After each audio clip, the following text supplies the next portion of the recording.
Hello, everybody. Good afternoon or good morning, depending on where you are. Welcome to Hilti Australia's webinar on post-install reinforcement design, where we'll take you through the latest design methods and revolutionary advancement in Hilti's PROFIS Engineering software capabilities. It's a pleasure to have your company today, and thank you for your attendance. My name is Damish, and I'm a consulting engineer with Hilti Australia. Co-presenting with me today is Randy Tan. But before we get into the proceedings, just an acknowledgement of country. I would like to acknowledge that this event is being held on the traditional lands of Camaragal people of the Eora Nation, and pay my respect to elders both past and present.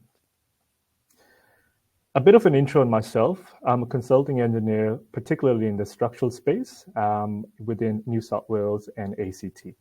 I have 16 years of experience within design and construction, particularly in construction projects with design experience behind me.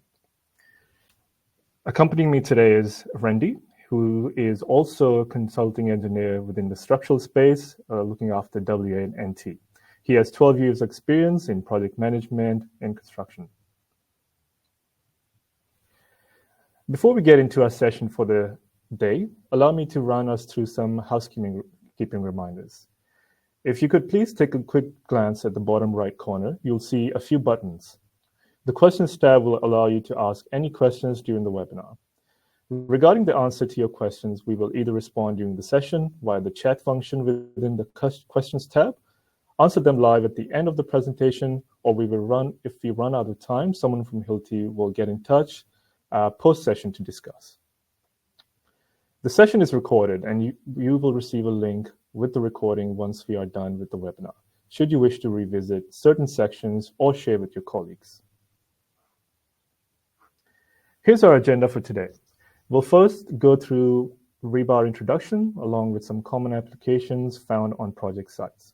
After which, we will have a bit of a look into differences between post-install anchor and rebar and its failure modes. Then we will dive into current code landscapes for post-install rebar, where we will explore some local and international codes and the design methodology associated with it. Moving forward to that, we will go over some design concepts of our traditional method, which is AS3600. And following that, we will introduce to you an exciting new method for moment connections, which is AFEC Technical Note 8, Volume 2. Then to finish off our session, I will give you a detailed demonstration with examples for the new C2C PROFIS Engineering Design software.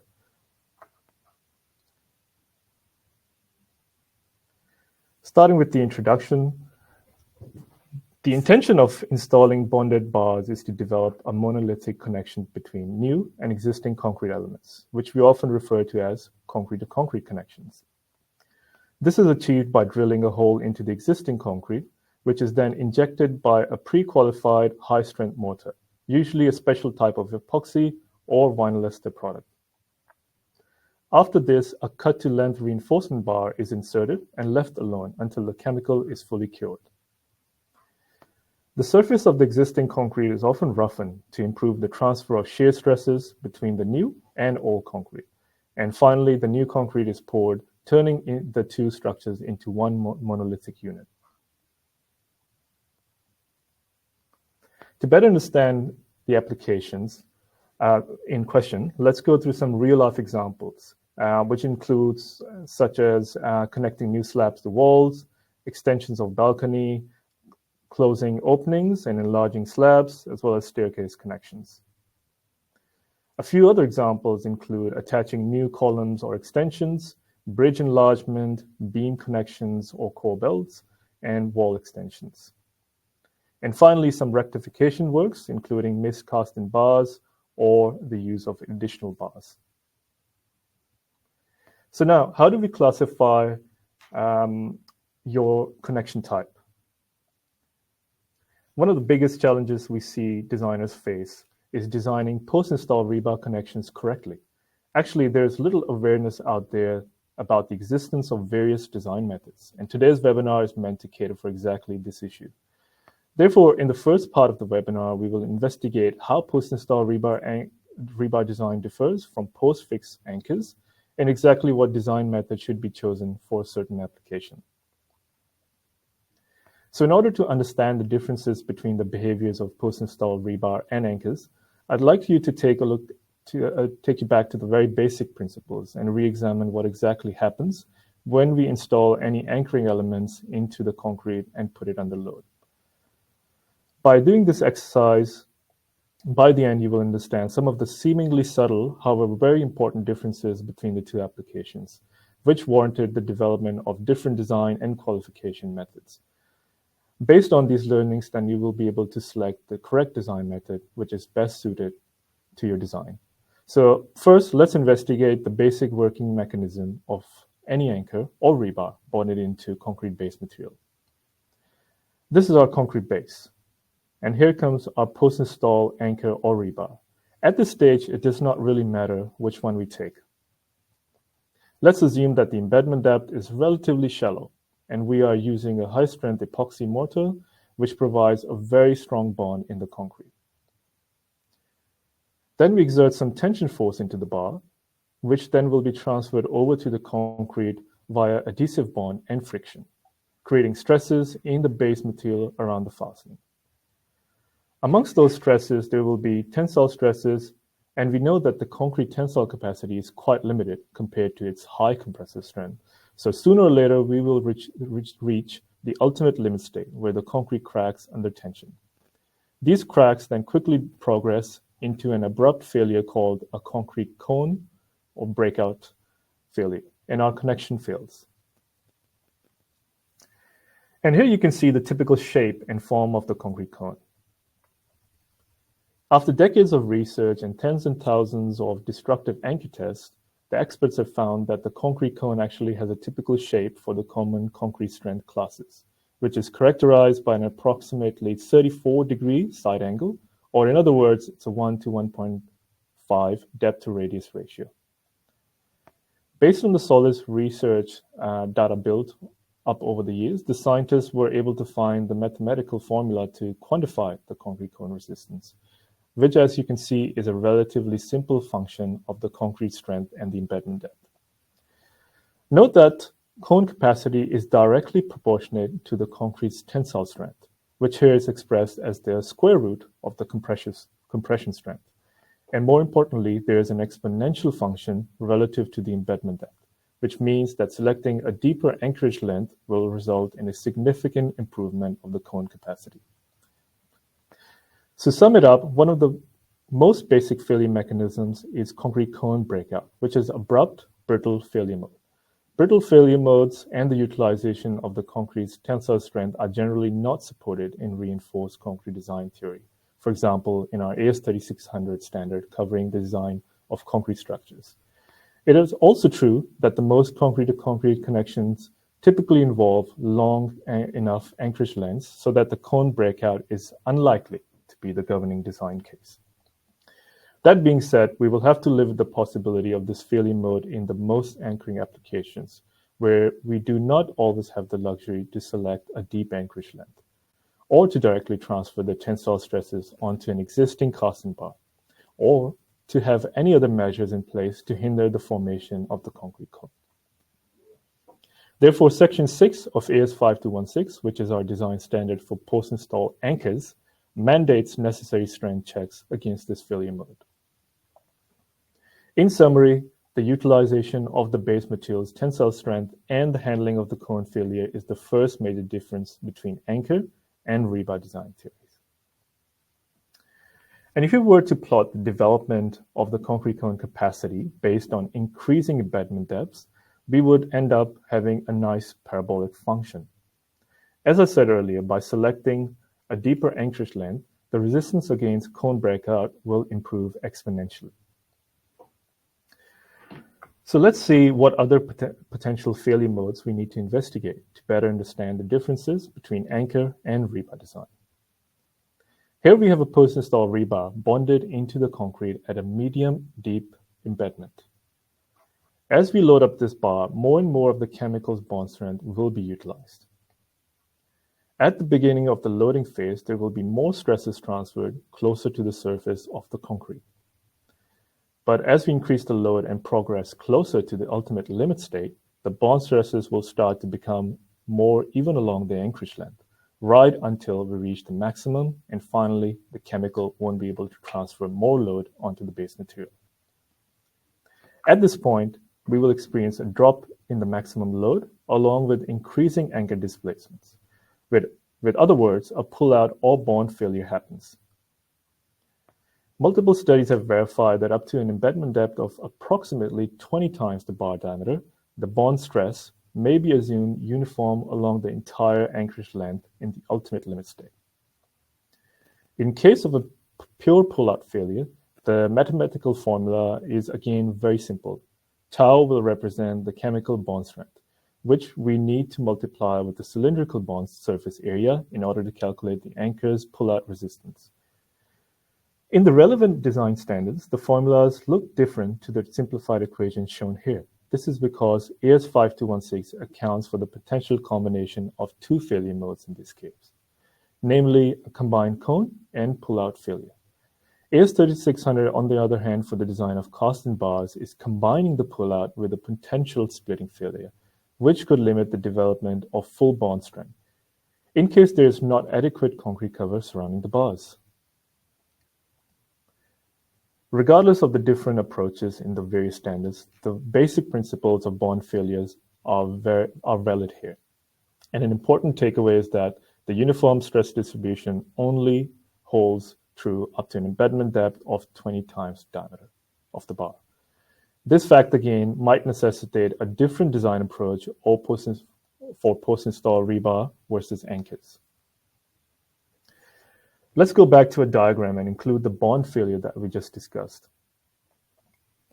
As we said, the linear function will be valid up to 20 times the diameter for the embedment, beyond which the efficiency of the bond slightly decreases. In a similar fashion to AS3600, it is important to account for potential splitting failure for situations where the concrete cover is limited, for example, small bar spacing or small edge distance. In this case, the splitting failure would occur before the full bond strength could develop.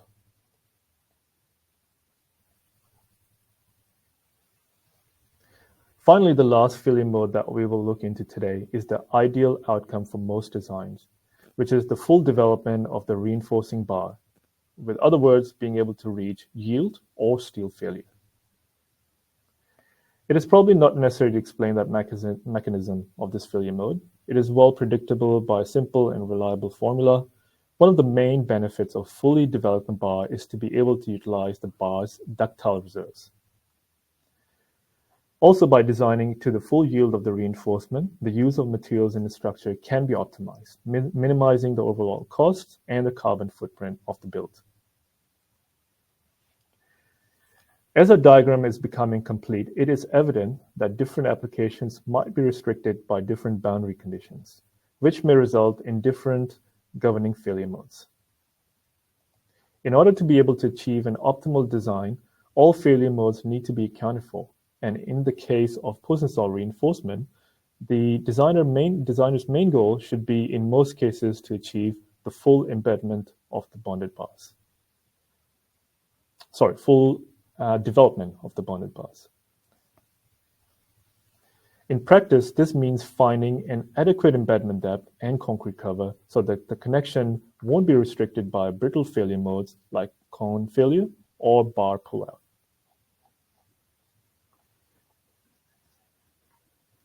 The main goal of my presentation today was to help understand the differences between anchor and rebar design theories.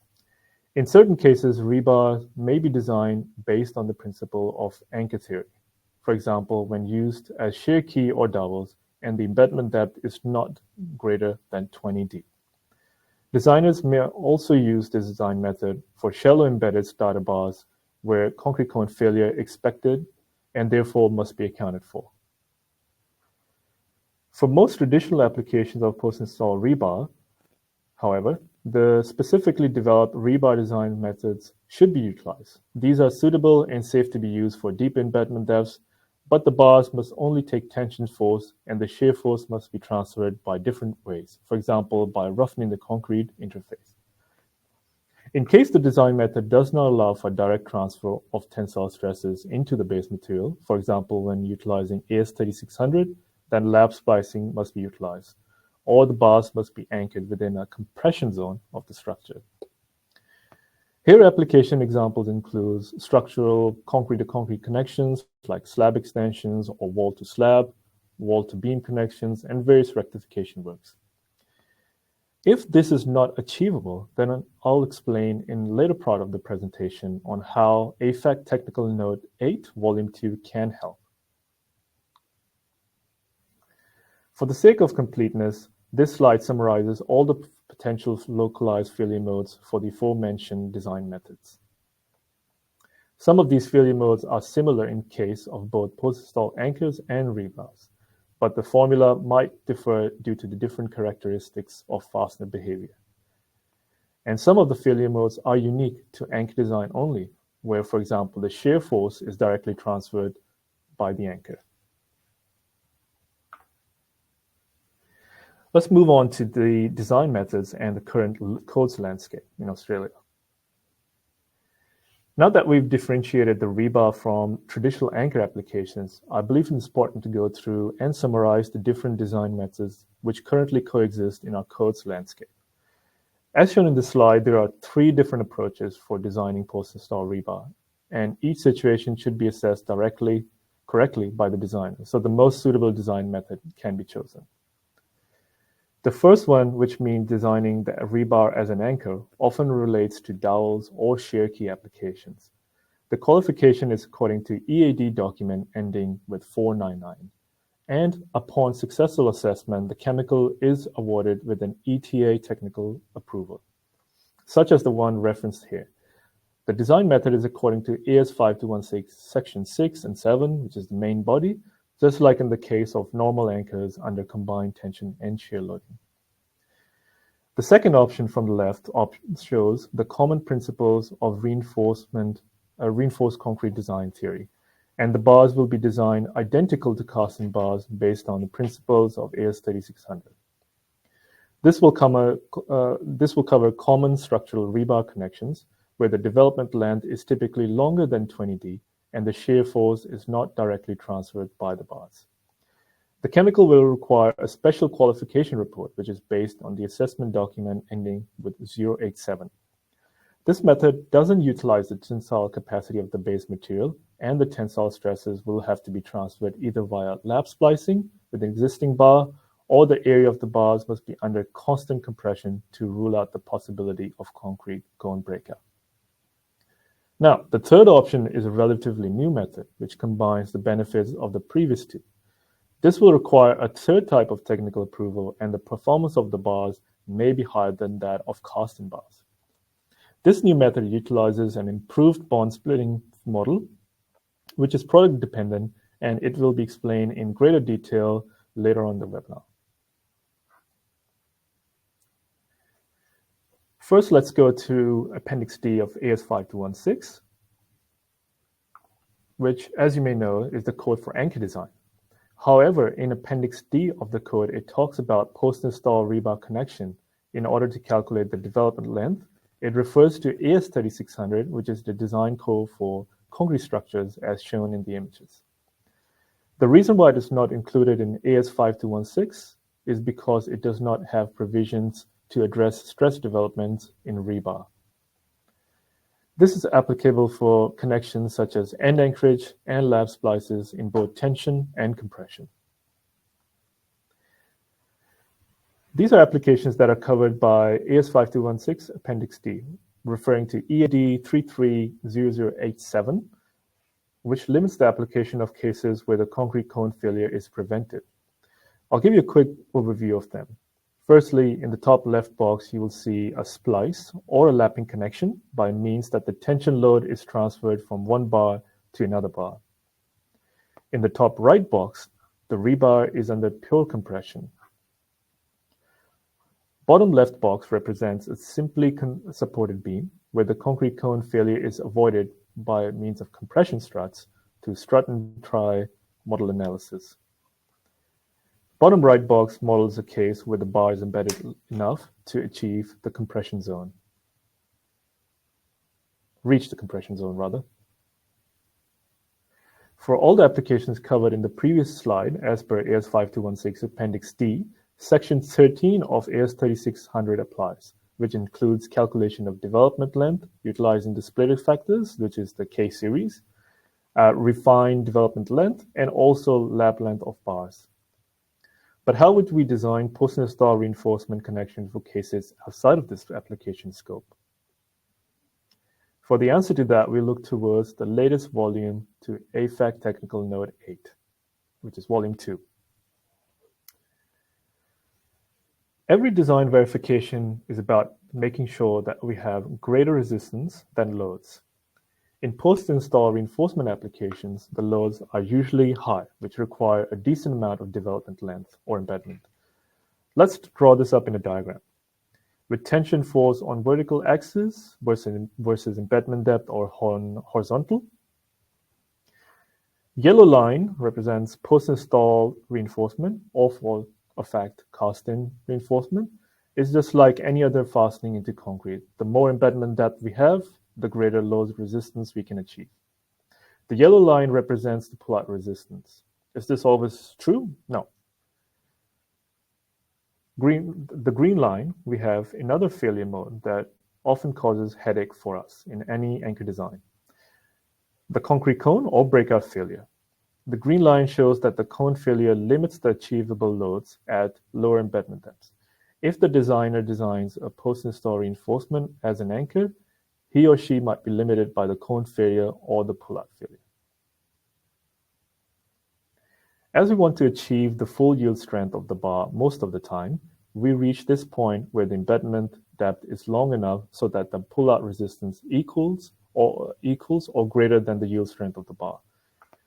This is usually achieved when the designer carries out calculation based on the AS 3600, which utilizes concrete bond strength, but does not utilize the higher bond strength of the chemical.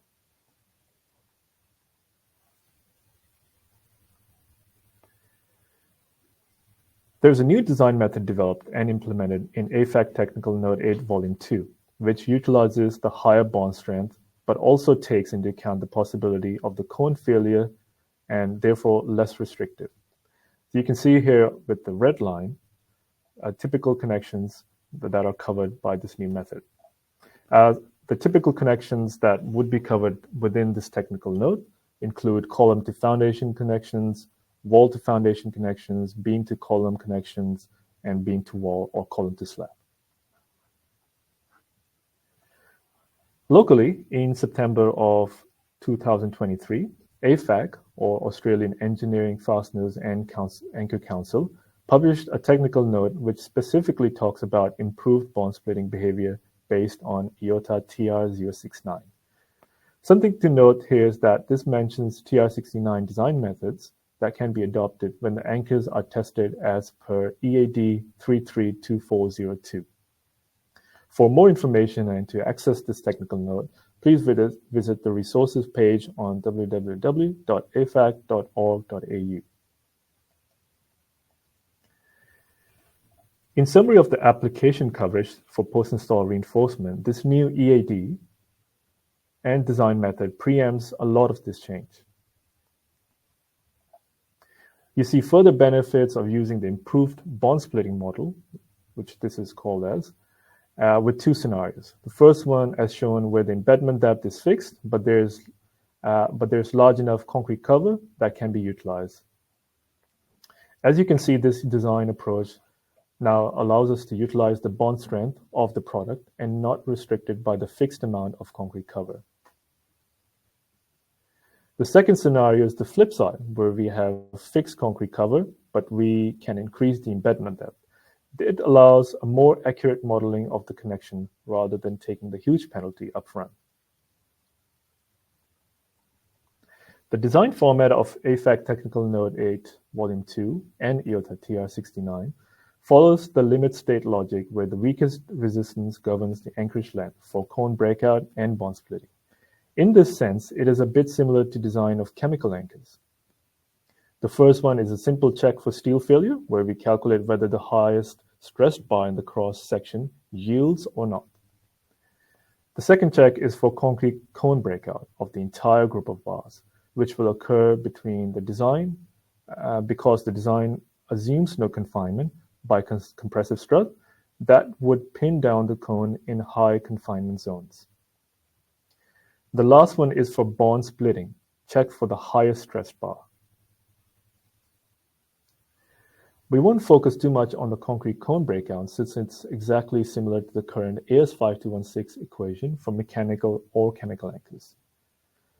There's one recommendation though, and that's to use a conservative value of 1 for psi mn at the bottom, because the positive impact of this factor has not yet been developed for C2C connections. And finally, we come to the third, perhaps most important failure mode, the resistance to bond splitting for the higher stress bar. The full equation consists of calculating the splitting bond stress of the concrete with the mortar-specific parameters from the assessment and ensuring it does not exceed the pull-out value. The equation for concrete splitting looks daunting, but I will help you understand this by breaking it up into smaller pieces and understand different parameters. Now I've simplified this equation a little bit.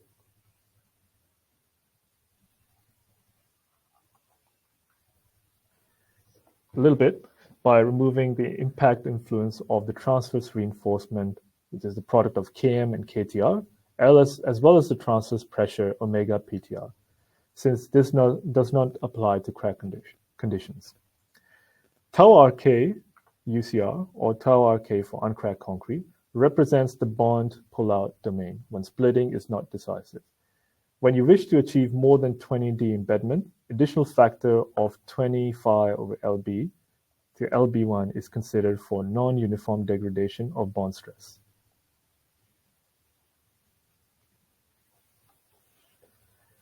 Beyond just the calculation for anchorage length, AFAC Technical Note 8 Volume 2 requires the designer to satisfy other parameters, particularly the minimum length requirements.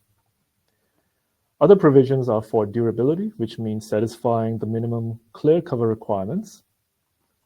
And lastly, existing members' ability to carry the loads transferred onto the new members is vital, as well as checking the shear friction resistance to the concrete interface and punching shear check for specific connections.